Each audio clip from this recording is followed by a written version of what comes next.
Hate the moon, hate the moon, hide your secrets, no they do.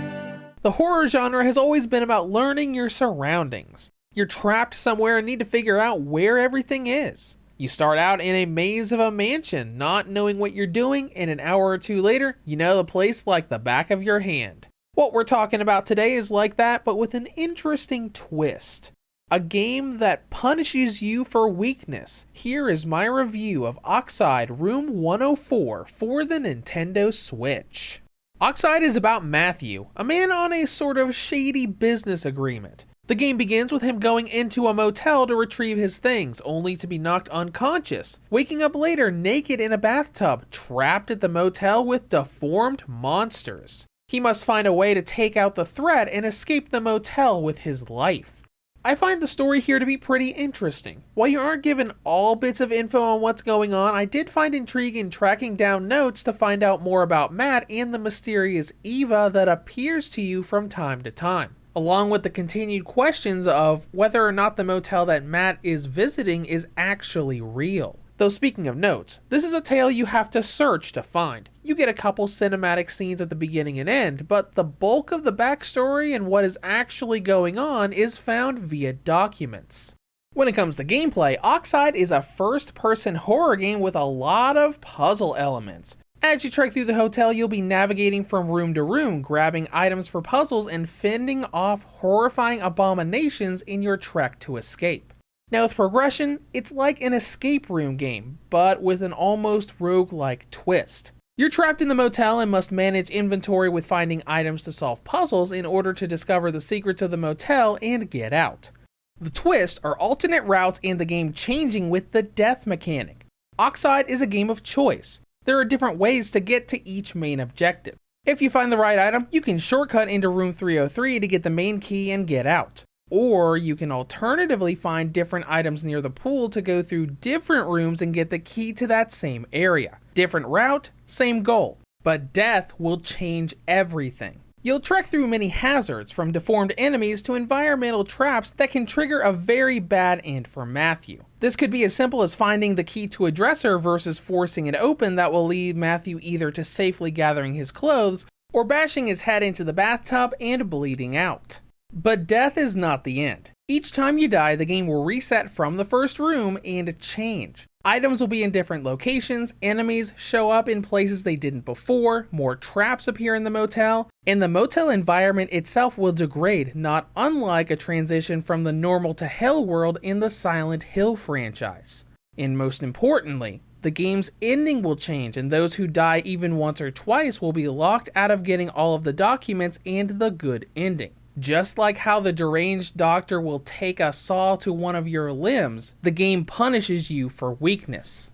Unfortunately, that weakness is going to be happening a lot, especially at first. The enemies take a good bit of damage before going down, and a lot of them corner you in small areas. You do find a revolver with plenty of ammo for all of those enemies, but limited movement will make you think twice on whether it is a battle worth fighting or worth just sneaking around. The big stickler here is the autosave mechanic. You can manually save your progress, but anytime you enter the animation of an enemy dragging you into its bloodied, deformed mouth, you're dead. No reloading a hard save, no closing the game before it saves. Your save data is immediately overwritten and you gotta deal with the consequences. Now, as a horror game, is Oxide scary? I'd say it's pretty good with its atmosphere and jump scares. It's got great creepy sound cues and noises as you wander the motel, especially if you've died a couple times already. There are also some jump scares built into it that got me pretty good, but how that tension stays is dependent on how quickly you learn the game. If you've already died a dozen times, the early game jump scares won't do much to you, because you've already seen them and know when and where they will show up. Now with difficulty, I really wouldn't say it's all that high. Yeah, the enemies can easily corner and kill you in a couple of hits, but bandages and ammo are plentiful, and once you learn when to fight and when to stealth, it's really not that hard to navigate around the motel. Though there is a bit of clunk to the camera movement on the Switch. The sensitivity for looking around is pretty jumpy unless you drop the setting all the way down low, a point that will make it easy to move around and interact with shelves, but very difficult to quickly turn and run from enemies.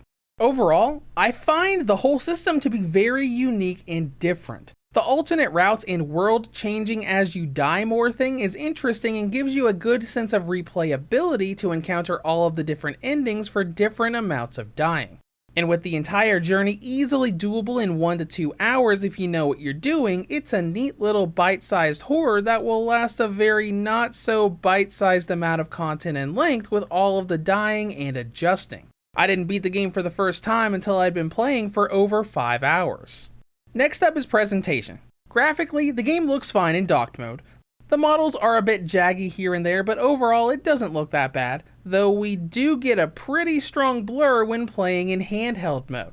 The issue with presentation is voice acting. The acting is okay on its own, but there's too much of it. In horror, you view a lot of items around the environment, but the game voices every one of those interactions. Every time you look at a rusty bottle of bath salt, Matt will vocally tell you, "It is rusty," or "That bed looks comfortable." It really takes you out of the scary atmosphere the game is trying to put you into when he won't stop talking normally about everything you try to interact with. But I can't get away from audio without giving the game credit for its excellent opening and voiced theme song, "Come to Me." It is a very atmospheric piece that heavily reminds me of the kind of music Mary Elizabeth McGlynn does for the Silent Hill franchise. Now getting to performance, I don't really have a problem with it. It stays at 30 FPS for most of the game. There are hiccups here and there, but it isn't all that bad. There were some weird glitches where part of the inventory UI would appear when reloading the revolver, but a quick menu cycle will get rid of it. And with that, let's go into battery life. On the original model, Oxide gets a battery range of 2 hours and 17 up to 2 hours and 50. The Nintendo Switch Lite gets a range of 2 hours and 32 up to 3 hours and 22. The Red Boxer V2 2019 model gets a range of 6 hours and 4 up to 6 hours and 42. And the OLED model gets a range of 6 hours and 22 to 7 hours and 37.